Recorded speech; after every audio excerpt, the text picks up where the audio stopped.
Hello, my name is Dylan. My YouTube channel is Dad Bros, and today we are going to be doing properties of determinants 3. So topic 1 is going to be our review. And so let's look at what we have done in the past lessons. So we know that if we have 1, 2, 3, 4 in a determinant, we can get 1, 4, minus 3, 2, that equals negative 2. Now if we multiply the top row by 5, for example, we could say 5, 10, 3, 4.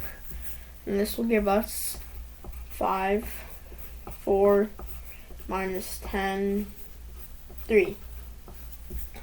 And so this is going to equal negative 10.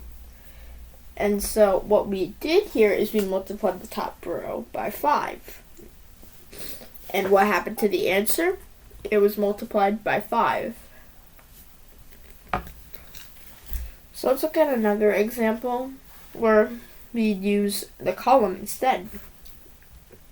So we have 4, 2, 12, 4. This equals 4, 4, minus 2, 12, and this will equal what? Based off of our rule that we have learned recently about that if you multiply a row, then the answer is multiplied. So the answer is going to be negative 8 because we multiplied the first column by 4. And so negative 2 times 4 is negative 8. So what we can do in short is if we have our early example 5, 10, 3, 4,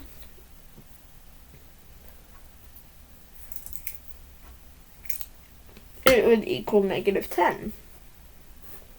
And if we have instead, we have 1, 2, 3, 4, our original problem, and we multiply the first row by 5, we still get negative 10. Same here. If we go 6, 12, 3, 4, that equals negative 12. And what are we doing? Multiplying the numbers by 6. And it works with columns too, so we have 3, 2, 9, 4. And that will still give us our negative 3.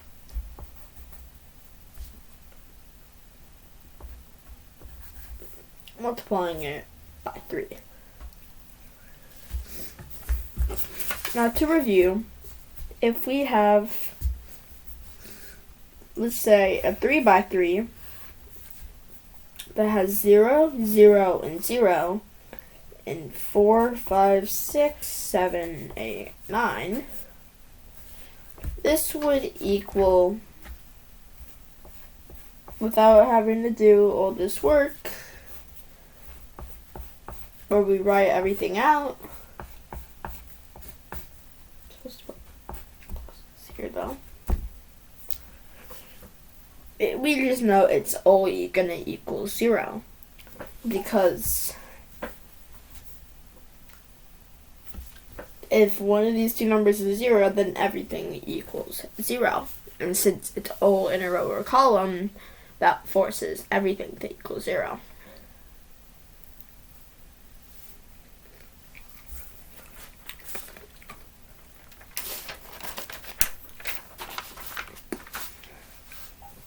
So just to review, if we, for example, have 1, 2, 3, 4, 5, 6, 7, 8, 9, and so here we have our row operation, which is what we're going to review. 2R1 plus R2 goes into R2. So we multiply everything from the top row plus the bottom row equals what's in the bottom row. So this is going to give us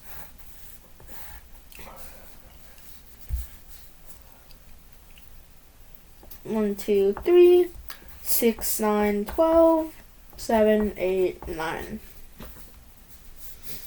So let's move on to our second topic for this video.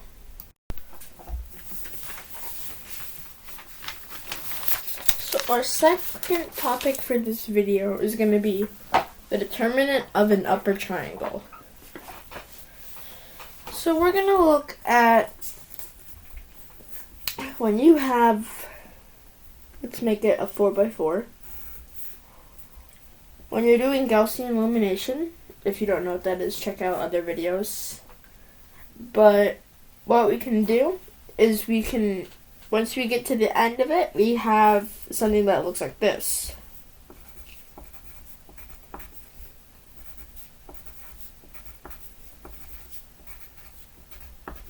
And everything else is a 0.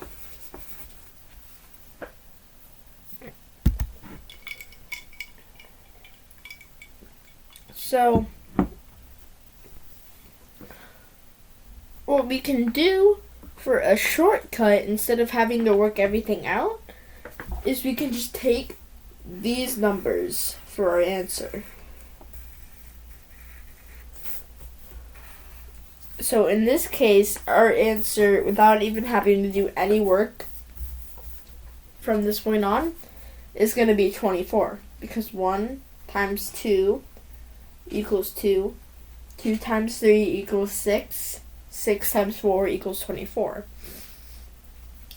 But to prove it, we can work it out. So what we can do is we can say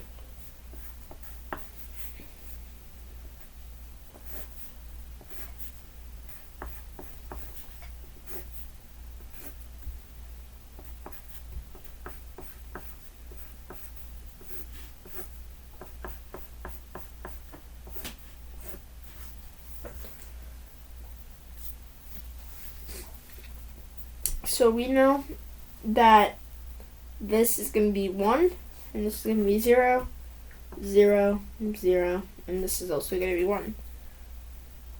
So here we have 2, 3, 4, 0, 3, 5, 0, 0, 4.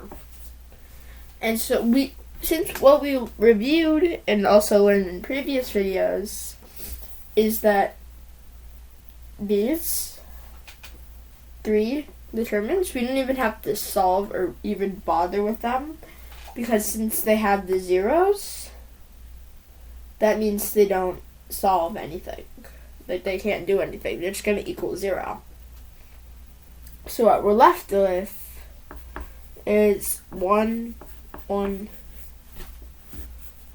2, 3, 4, 0, 3, 5, 0, 0, 4. Here we have, and what we can do is we can continue solving. So we have 1, and then we have open bracket, 1, 2,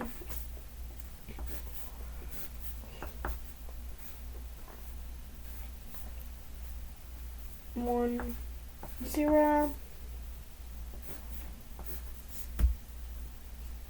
plus 1, 0. And so the numbers here are going to be 3, 5, 0, 4, 3, 4, 0, 4, and then, I forgot to do all of them, 3, 4, 3, 5.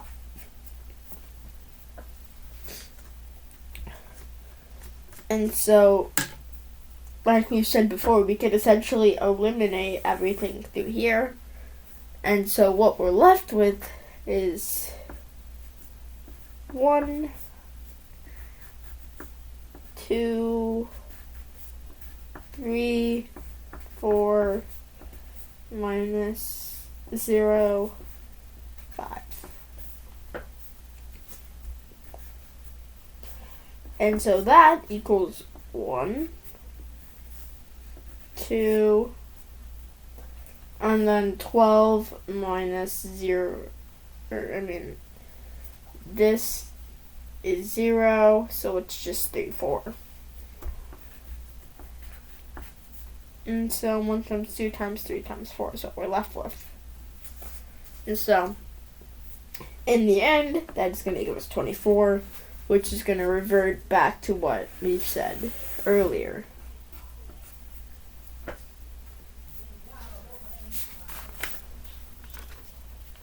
So let's do one more quick example on a much more complicated problem. We're going to do a 5 by 5. So here we're going to have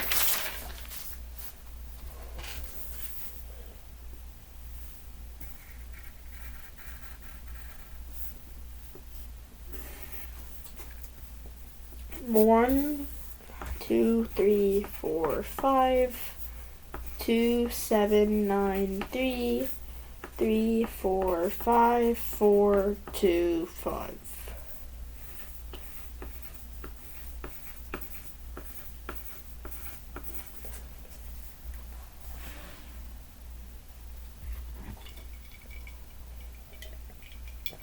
So here what we can do is we continue solving, but all we have to worry about is the first one. So we can have 1 and then 1, and this is all we have to worry about. We don't have to worry about anything else, because normally it would be like continued.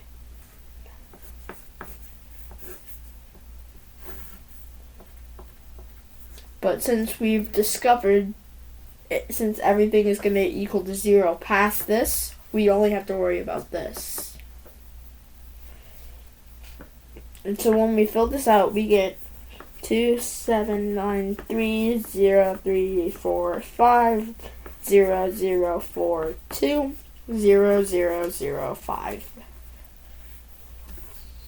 This is going to equal 1. And so with everything else removed, this 2, 7, 9, 3, 0, 3, 4, 5, 0, 0, 4, 2, 0, 0, 0, 5. And so we can continue to split it up, and this is going to equal to 1.